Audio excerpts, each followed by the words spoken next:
the next section is preparing for birth. And there's a preparation for it, as there is a preparation for anything. Has anyone heard of limbic imprinting?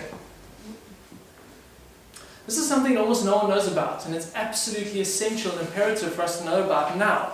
Mainly because many of us were born either by cesarean section or in very difficult conditions in hospitals. You know, the last 40, 50, 60 years, the birth process has been radically altered. Limbic imprinting is basically a situation that occurs that your body remembers your own birth. And when you give birth, your body is linked to that time when you were born, because it's the same event. And so you will have to go through your own birth experience during you giving birth. Now for many that can be quite scary. You know, for Berin it was, she was a C-section baby. What did that mean for her? What would that mean for her birth of her baby? Would that mean that she would have to go through a C-section? Would her body know what to do? So that's what limbic imprinting is. But fortunately, through working consciously with your mental and emotional states, you can mitigate a lot of the potential dangers in that process by just doing things like craniosacral therapy. If you don't know what that is, that's a very sensitive therapy that uses the cranial rhythms of your skull to gently rock your body so that it releases emotional and physical imprints. Berin went very often for that, and that for her was one of the most powerful things she could have done. So I'd highly recommend it. It's one of the best things for releasing this kind of imprinting too. Then you've got things like I went for that twice a month. Twice a month. Anyone who's got colicky babies and babies who've been born by C-section, they should take babies for a cranial session directly afterwards. Yeah, straight after the birth of baby. It a lot of that trauma for the baby. So babies can have the release, you know, soon after by going for craniotherapy too. Yeah, like I felt like if my mom had taken me directly after my birth, it could have mitigated a lot of the stress that had occurred, which I was trying to clear 32 years later. Yeah. Okay, and then there's obviously emotional release. We've spoken about that. A lot of fear will come up, and women often won't know what the fear is for. And it can be this limbic imprinting. The body knows, wow, our birth wasn't so hot. You know, we're going to have to go through this again when we give birth. How's that going to go? And so there can be quite a lot of unrest that needs releasing. Visualization. As many times as you can before that birth experience, visualize it completely in as much detail as you can. What you see is what you get. Literally, it's that powerful for you to sit quietly in contemplation and visualize your birth experience. We spoke about it. We visualized together. She visualized by herself. See the whole process unfolding as perfectly as you can. That has power beyond measure. Literally. Positive affirmation. So having people positively affirming yourself that you can do it, you can have your perfect birth, that everything will go well, as often as you can, every single day, every time you're brushing your teeth, every time you're driving in the car, every time there's a red robot. Affirmations are essential. You know, often people get things like rosary beads, and you can say affirmations on beads, just so you drum it into your subconscious again and again and again. Remember, we're dealing with decades of negative programming in our mental body. We need to address that by positive programming, and what better time than when you're pregnant? Get your partner to positively affirm you, positively affirm your process, your family or friends. If anyone out there is giving you negative affirmation, get away from them as fast as you possibly can. If you're rude, so what? It's not worth it. You know, it's not worth the potential negative you can have just by hanging around because you want to be polite. Get out of the room. Someone starts telling you a horror story about their birth, leave instantaneously. Don't even hear it. You will take it in subconsciously. That's not an option. You know, and in the society where it's like, oh, but you got to be nice, you know, it's old auntie so-and-so and she's telling you a story. Forget about it. Tell her you need to go to the toilets, excuse me. You know, make something up. And it's something that irritates me a bit because people just don't stand for their own selves so often today. I think it's been drummed out of us through schooling and through, you know, societal programming. And then supportive books and movies. There are many of them. I'm going to mention a lot of them. And there's a lot of positive stuff you can watch, listen to and read during your pregnancy to give you that much more confidence in the process, that you know what's happening. Because most of the run-of-the-mill stuff you'll get out there is not all that positive. Most of what you might hear from certainly a gynecologist is not going to be all that positive. Yeah, so that's preparing. Essential. So next thing, now you want to really look at the birth. There's some decisions you need to make. Some decisions you need to make about the type of birth, the place of birth, the experience you want to have.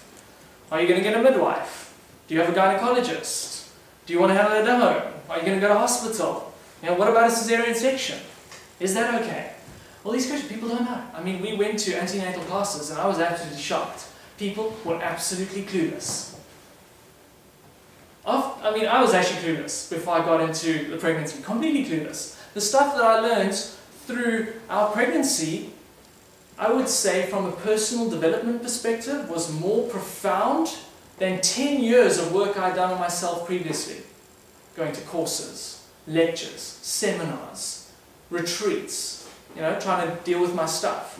When you get into the fundamentals of birthing, and how absolutely key is in setting the tone for that child's life from then on, you realize that it's all in the birth. You want to get that point right, or as right as you can for yourself and for your baby. Because there is no right, but we certainly can make it as loving as possible, and that's the key. So what's the story with midwives or gynaes? Many people today, they think that, well, it's a gynecologist. You go to a gynecologist, they're going to take you through the birth process, and that's the system. Do you know that in Cape Town, not one gynecologist has had natural childbirth? Say it again?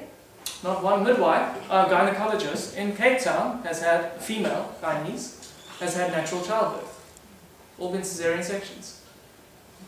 So if you are thinking about having a natural childbirth, maybe the gynae's not the best person to talk to because they haven't done it themselves. And there's a reason for this. Gynecologists, like doctors, are trained to deal with problems. Okay? They're trained in emergency medicine. So if there's a problem during the birth, you definitely want a gynecologist because they are trained to deal with issues. But they're not trained to deal with the good side of it. However, midwives are. That's what their training is. Their training is that birth is a completely natural process, and they're just there to assist that natural process. Not to take over from you, not to do it for you, no one can do it for you, just to assist. And that's certainly what we found. Hospitals can save a baby's life. Let me put that out there. I have nothing against hospitals, besides the fact that they are, incubators of radical diseases, and most of the procedures are totally unnecessary that they go through. But they can save your baby's life. If there's a problem, you want to be in a hospital. Especially if it's a major problem. But saying that, problems are so far and few with healthy mothers delivering at home under their own conscious choice that it's not a concern. The research I did showed that there was just no concern. I've got some statistics here. They found in a study in 2005, done over 5,000 people, that the mortality rate was the same, whether it was home birth or hospitals. So your risk of a baby dying is no higher either way. What I've actually found is other research that shows that it's much lower with home birth.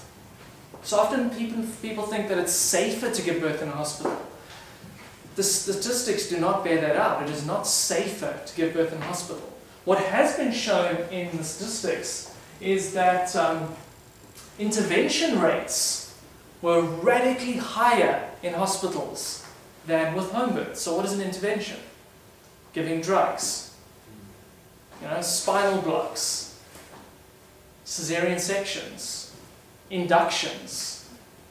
Basically, someone once told me that hospital births are a slippery slope towards cesarean section. And you've got to be able to run pretty fast to stop that slope from taking you out. That's the thing. At home, you have control, you get to say, you get the decision. You don't have people saying, okay, you should be doing this now, you should be doing that now, you should be doing the next thing now. I mean, the statistic is that the interventions were 10 times lower in home births. 10 times. So it's a far greater rate of lack of intervention. And why is intervention a problem? Well, first we're looking at things like inductions, IV drips, episiotomies, which is cutting, not cool, forceps. In home births that was less than 10%, and only 3.7% of women required cesareans at home births. So we see here that home births have about a 70 to an 80% chance of birth without any intervention whatsoever. That's pretty high. So if you're looking for a natural birth, your chances of having one are like 10 times higher at home, just straight out the gate. So know that if you choose a hospital, you can consciously choose it, you can make it a good birth, but you're just going to be having to work kind of harder. Often people say to me, what happens if something goes wrong? If something goes wrong in your maternity ward in a hospital, they still need to get the theatre prepped. That can take up to 20 minutes. So as long as you're a 20-minute drive from a hospital, it's the same, whether you're at hospital or at home. A good friend of mine told me that, and all 3 of his kids were delivered at home. So, home birth is coming up. People are realizing that they have a much better chance of a healthy birth. What else have we got? In births examined in a hospital setting, they found that they had virtually no natural births in hospitals. Virtually none. So basically, hospital birth is synonymous with unnatural birth. They're synonyms. Okay? There are obviously the odd, person that may go against the trend, but that's the trend. They found that 50% of women were artificially induced.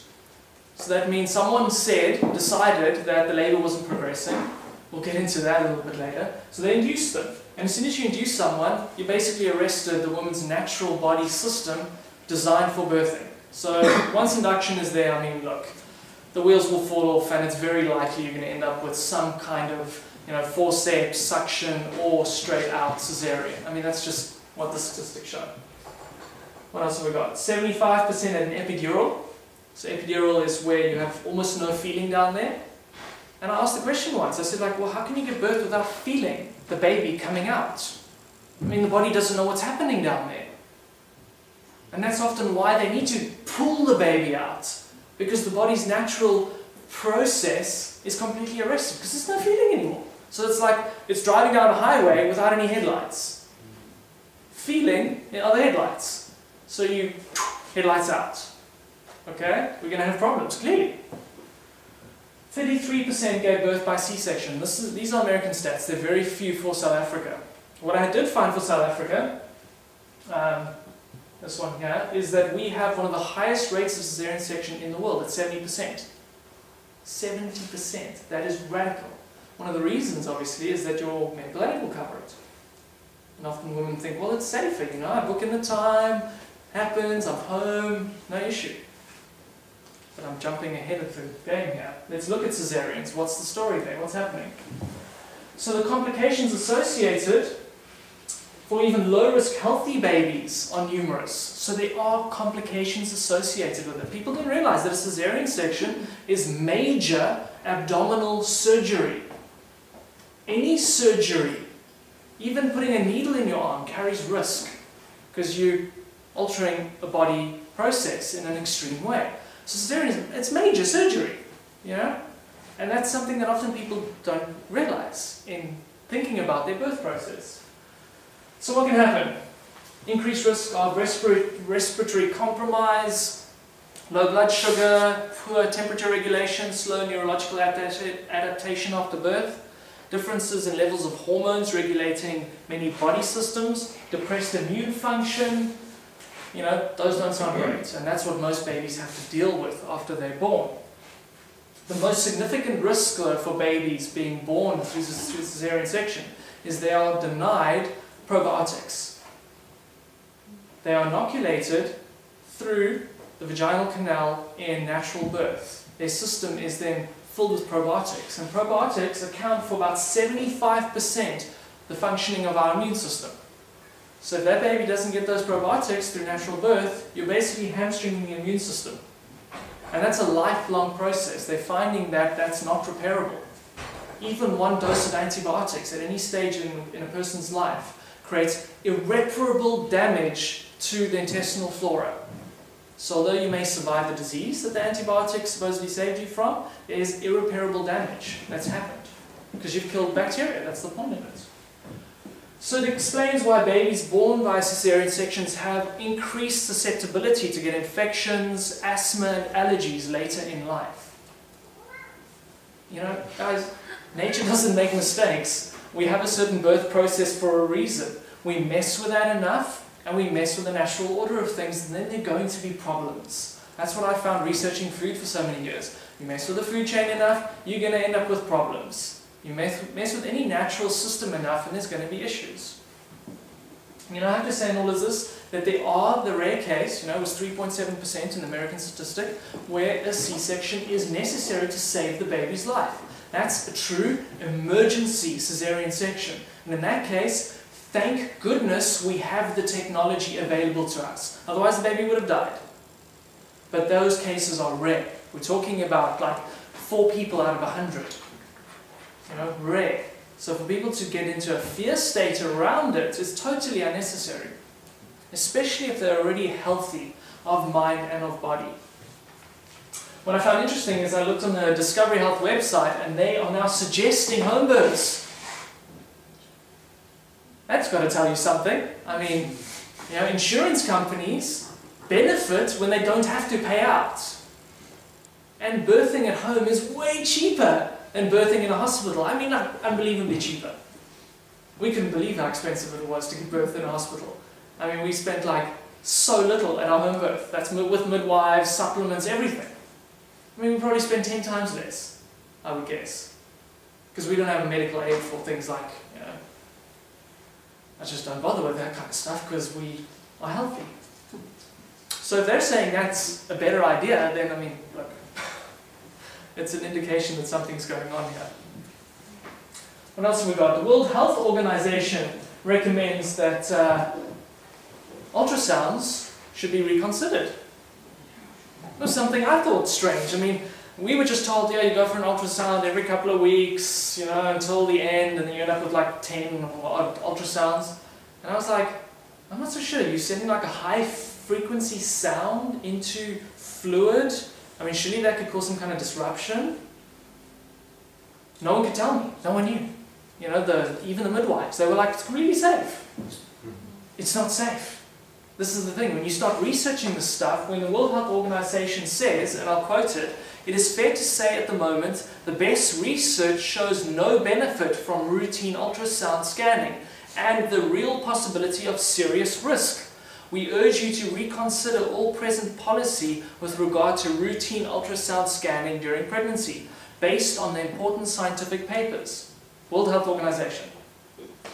So for people who are like, oh, but I want to get photographs. And you know what? I knew this because we went for one scan. And if there's only one scan you'll do, it's the fetal assessment scan at 12 weeks. They can check almost everything out at 12 weeks. That's the only one you should need to go to, if you even need to. I mean, heck, what, like 40, 50 years ago, no one went to a scan. My mom had no scans with me. I came out okay.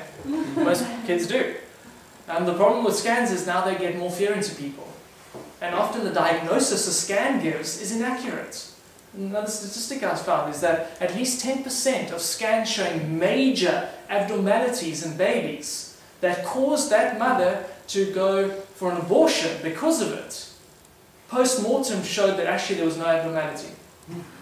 That's radical, to base something that hectic on a scan that may be inaccurate.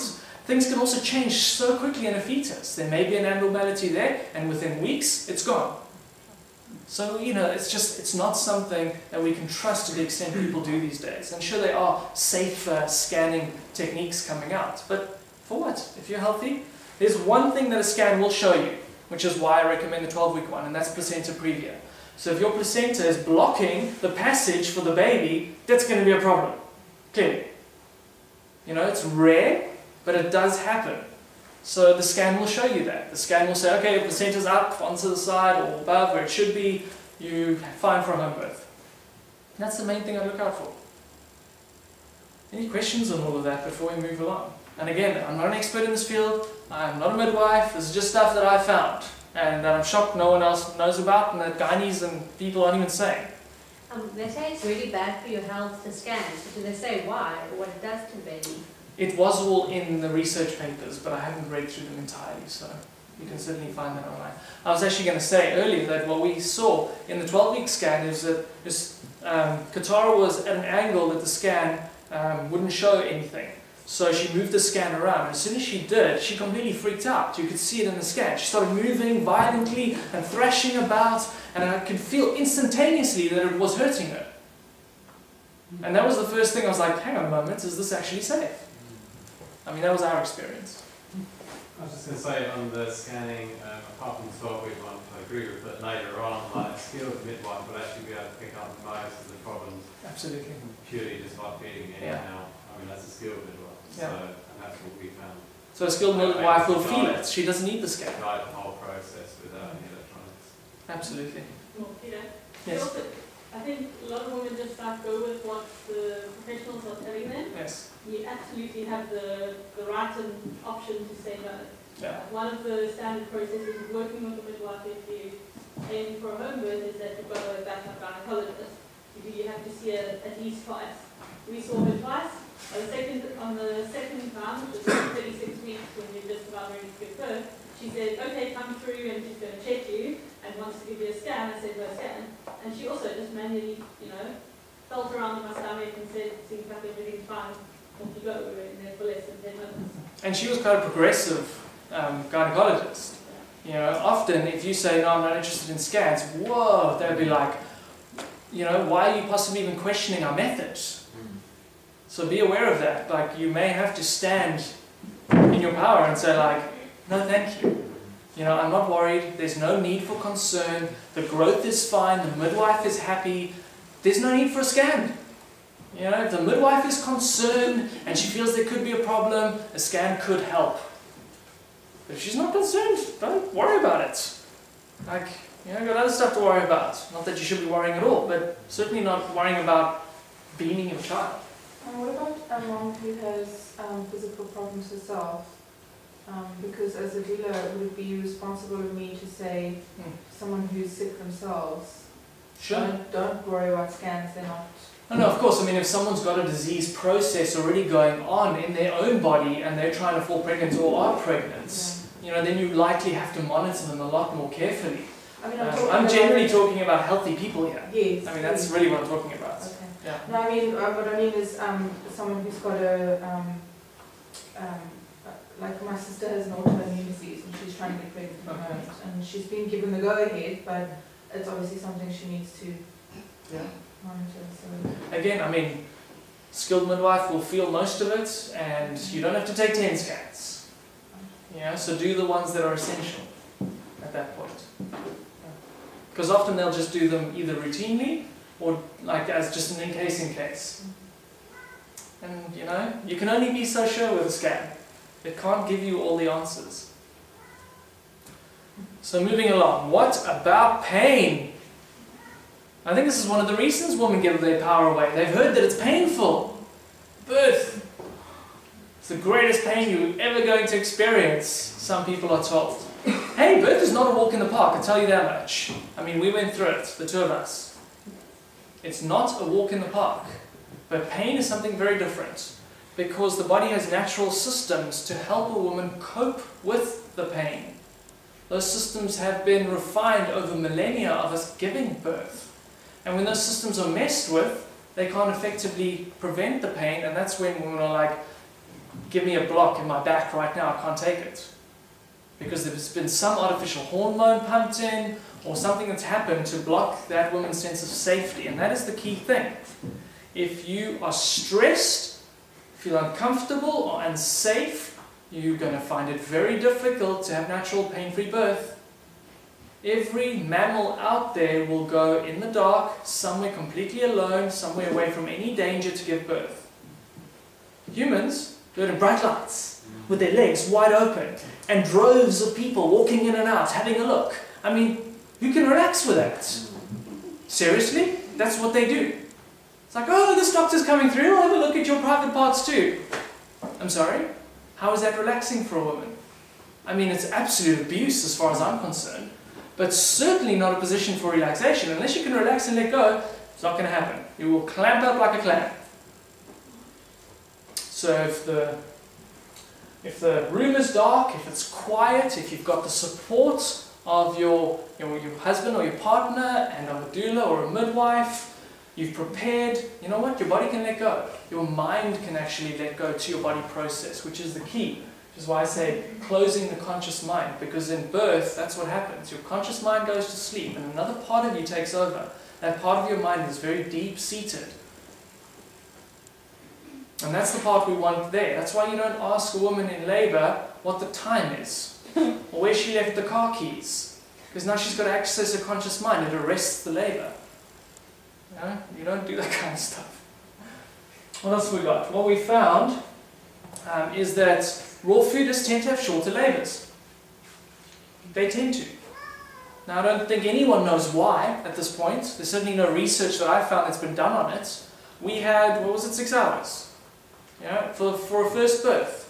We didn't think that was too bad. There are people that have reported an hour in the raw food community. I mean, 4 hours.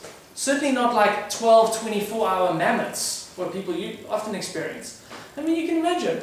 You go into labour, you're in a hospital ward, it's bright lights, there are people you don't know. Like, how comfortable can you get? So they put a couch in the corner. Okay, but you're not allowed to sit on the couch often because, no, you got to be on bed. It's like, but I want to be on the couch. No, bed. But I can't relax on the bed. And it's getting a lot better in many, wards, but sure. I mean, it's been pretty bad, and it still is in many hospitals, where a woman is told how she will give birth. She is not allowed to decide how she will give birth.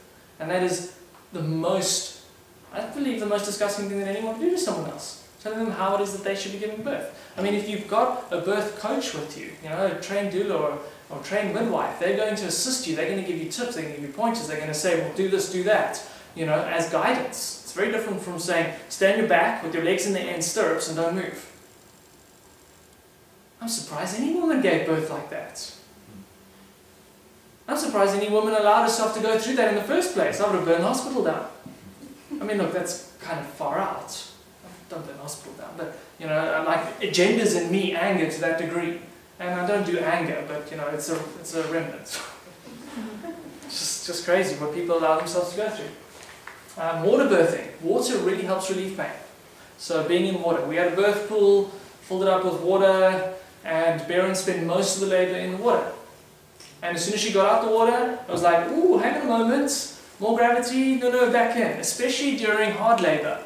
If you need to get out for pushing, different part of labour. Not as painful, actually. Different kind of pain. What else have we got? Grounding. Getting yourself grounded while you're giving birth. That's crazy. I mean, almost no one does that. And grounding technology has been shown to reduce pain. If you want to know what grounding technology is, you can Google it. I mean, it's basically just connecting yourself barefoot to the earth. You can use little pads like this to ground yourself. What I did is I had a grounding rod running into the birth pool, so that in the pool she was grounded, and I also had grounding sheets on the bed, so she was lying grounded. Easy thing to do. Hemisync. This is an audio technology that can help release pain. Again, I can't go into detail, you can Google it, but it's a way of getting your brain waves into a certain state that keeps you calm and keeps the pain away, or keeps your mind away from the pain. Because I wouldn't say there's no pain, I would just say the pain is manageable in a conscious birth process. More than any of the stuff, really, it's about the hormones.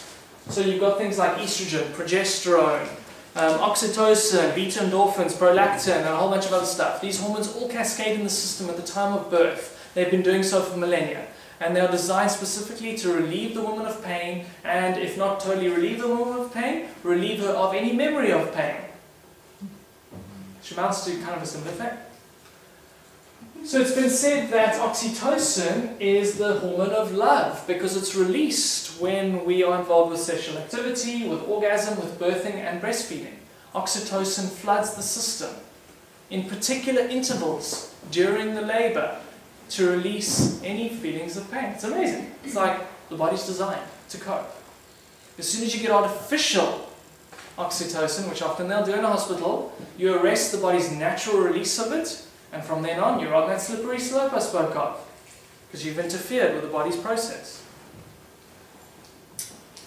The hormone has also been called the hormone of forgetting oneself, because it is an aspect of being in an altered state of consciousness, of feeling transported, of going to another world.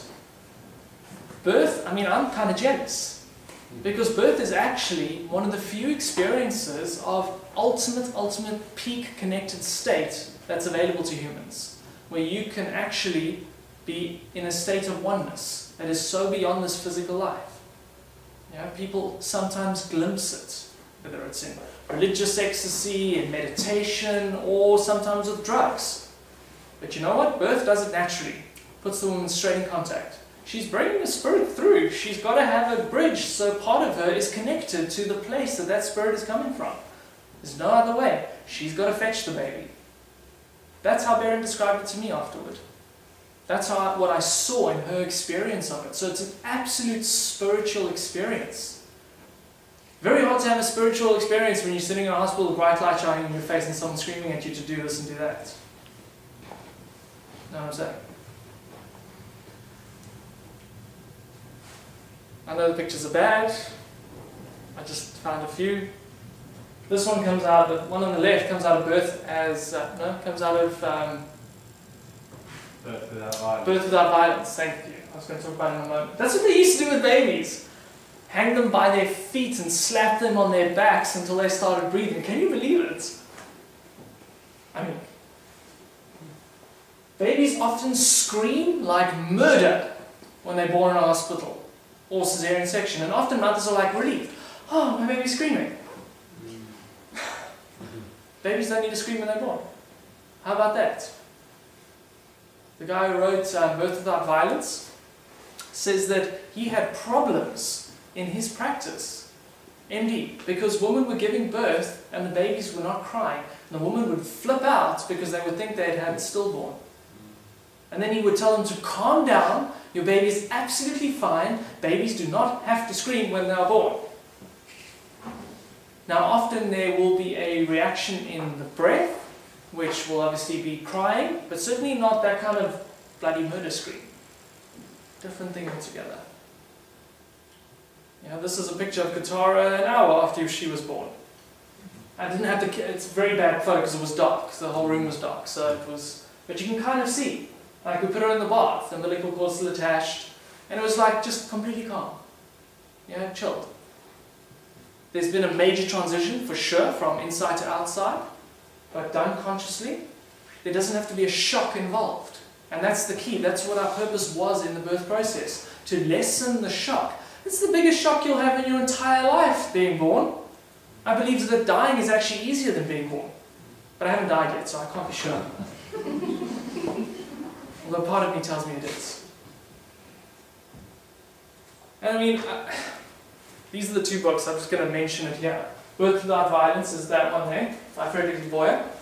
And in his book, he describes, it's a poem actually, I mean, anyone who is pregnant, buy them that book. Short little book, I read it in 4 hours straight, easy read, and it's a poem about his experience with first normal hospital childbirthing, and then what he developed as the Boyer method. And he basically says that, you know, baby's born, very bright lights in the theatre, sterile table, woman in legs, you know, baby comes out, freezing cold by the way, I mean temperature gradient, very important. Imagine coming out of like top 30s to something like 15 in a room because they keep it cold for microbes and stuff. So the baby is shocked firstly, I mean it's like getting into a fridge. Hoisted up by the feet, slapped on the back so that it breathes, umbilical cord clamped and cut within 1 minute, which starves the baby of up to 1/3 of its blood volume. Like if you or I lost 1/3 of our blood volume, we would likely die or skate pretty close to it. It's one of the reasons why babies recover so poorly from hospital births, is that their umbilical cord is clamped prematurely. And often that blood that should have been the baby's is sold as stem cell blood, or they freeze it in case anything happens to the child later on in life. Give it to the baby now, it needs it now. we didn't clamp or cut the umbilical cord. We let it fall off by itself. Now little information is there on that. How long was it take? She actually had quite a thin cord. For us it was just over a day, but it's usually between 4 and 6 days. Yeah, it's called lotus birthing, you can look into that. And the cord then attached to the mother. And the placenta. Well, no, placenta. Placenta comes out, yeah, so she's not carrying the baby around. But you have to carry the placenta around a little basket. And that sometimes freaks people out, but birth is, you know, it's a process. And what did you keep it in salt? Yeah, you keep it in some salt with some rosemary. I'll give you some resources that's very good for that too. You know, so that's like the normal way of birthing in a hospital. That's pretty shocking. You know, and then they'll take the baby away, stick it in a plastic cage for an hour or two, just in case. It's like, baby should be on mother's chest. You know, our birth was in our bedroom, you know, exactly where the baby was conceived. It was darkened, it was warm, I had the temperature as high as I could get it. You know, baby was born straight onto mom's chest. Mom and I and baby lay there for an hour afterwards, just in absolute bliss. I mean, it's a bliss I can't describe. It's a bliss that I haven't experienced in life since then. I mean, it just freaks me out just talking about it. And like so many people they miss that, especially the men. Because often they're not even there. They're like outside smoking a freaking cigar. You know, what? I mean, clearly that's not good for your lungs, but I mean, hello, you're like missing the greatest opportunity for bonding with your wife and your child that is going to exist for you ever in your life. And like, you're outside. What's happening there? You know, the time of birth, the hormone release is so powerful, there's so much oxytocin, and that woman will fall in love with whoever's there. And often, guess who it is? The doctor. It's a very real problem statistically that women fall in love with their gynecologist. Because that's exactly how nature's intended it. That when your husband catches the baby, which is the rightful place for the husband to be, because no one else should be there. I caught the baby, I pulled her out, okay? I realized that was totally my responsibility as the male. The midwives were there to support the process, but it was our experience. No one was there to do it for us, okay? Then that baby and the wife is completely connected as a unit, with like so much love that like what could get in there? But then suddenly like your wife's suddenly in love with the gynecologist and you're not getting any anymore because she doesn't like you and she doesn't know why and she keeps thinking about the gynecologist. That's crazy. I mean, people don't know this. It's basic hormones. Basic hormones. Anyway, so we like this version of it. So these are the books that I would highly recommend, Birth Without Violence and then The Continuum Concept by Jane Lindlof. Continuum Concept is way more than a book on birthing. It is an essential read for anyone interested in developing themselves further. I mean, it's one of the most profound books I've ever read. And she basically talks about the fact that we have been given birth to babies for, you know, who knows, thousands and thousands of years. And there is a continuum in the way that we're expected to arrive in the world. There's a continuum in the way we're expected to be treated, to be cared for, to be loved, to be touching someone's skin. And when we don't get those, we scream. I'm not getting what I need, my continuum is not being met. You know how many parents I've met that tell me that their kids are manipulative because they scream when they're not getting what they want. And I'm like, they're not being manipulative. It's a biological imperative for them to do it because they have to get what they need. Like, how ridiculous. My child's manipulative, it screams when it doesn't get what it wants. Of course it is. It's designed to be. You need to listen. You know, you signed up to be a parent, you will now be a good slave to that child for as long as it takes. Literally, I mean, that's what people have to realize they've signed up for. It's the best kind of slavery I can possibly think of. So those are the two key books, but there are other ones. DVDs that I highly recommend. Birth as We Know It and Orgasmic Birth. Two really good DVDs you can watch. Positive, uplifting. Orgasmic Birth, what's that? The hormones that are released, the process that happens. It's all so close to orgasmic, it's unbelievable. From a purely physiological point of view. So the movie just shows you that that's what it is. When it's allowed to, you know, develop and be expressed in its natural form, it can actually be an orgasmic process. look, very, very few people actually experience that because most births are so far from natural, but it is available as an experience. So look at those two, and then I'd recommend looking at HemiSync. They have a particular series called Opening the Way, which is designed to take you through every month of your pregnancy. And you listen, you put it on your head, and it's basically like a positive affirmation process to prepare you for birth. So I highly recommend that too, go and use that.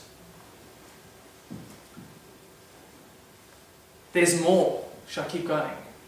I've got to get through everything. And guys, just I can't stress enough how important the birth process is. Like, that is where it's set. Yeah? The better the birth of that baby, the less rubbish that baby's going to have to deal with later on in life. The more, comfortable, safe they're going to feel as beings. Yeah, and that for me is the purpose of the parent, to make that process as easy as possible for the child. And the key thing through birth is actually to trust yourself. Your body knows. Let go to what your body knows. Trust is absolute key there. You're in such a high state of awareness that usually the woman giving birth is so far more knowledgeable than anyone else in that room, simply by matter of the fact that she's linked in the way she may never have been in her entire life. So that's something to really look forward to. That's like a big, awesome. Okay.